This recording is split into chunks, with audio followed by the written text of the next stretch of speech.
Hello, candidate number two. Can you introduce yourself to our viewers? Hello, my name is Alexis de la Cruz.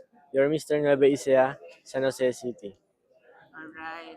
So, kamusta naman na you are officially one of the candidates of the city of San Jose for this parliament? Ayun po. Sobrang tuwa ko po kasi isa po ako sa napili.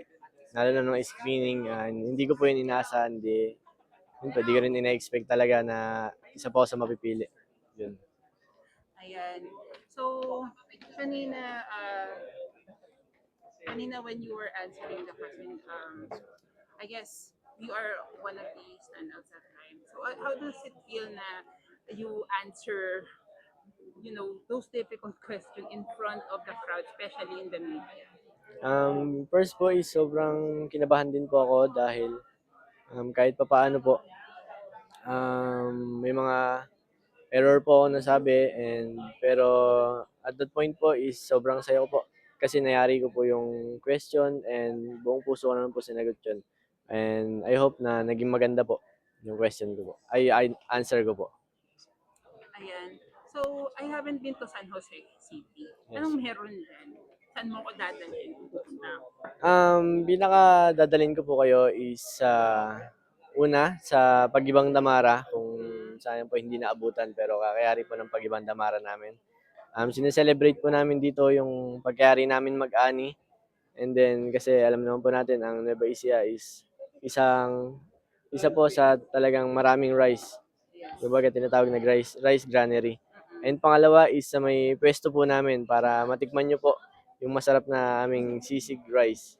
Yung sisig marino. So yung bypass po na yun, ginagawang daan and then napakaganda po doon lalo na pag alas 5 ng hapon, sobrang lamig and then nakaka-relaxing yung araw. Yun po. Nagutom tuloy ako.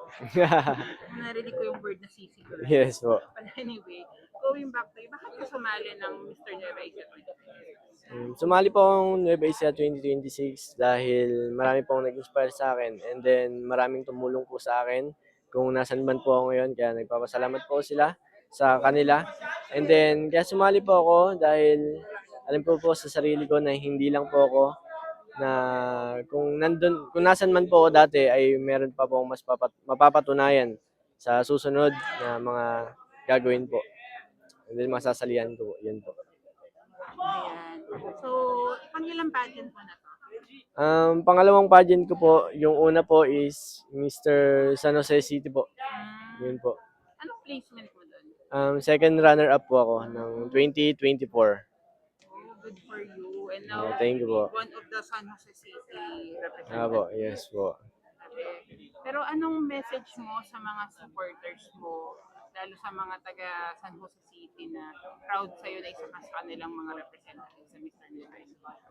Thank you po sa inyong suporta, sa patuloy na suporta, lalo na sa aming tatlong San Jose, na todo support kayo sa amin.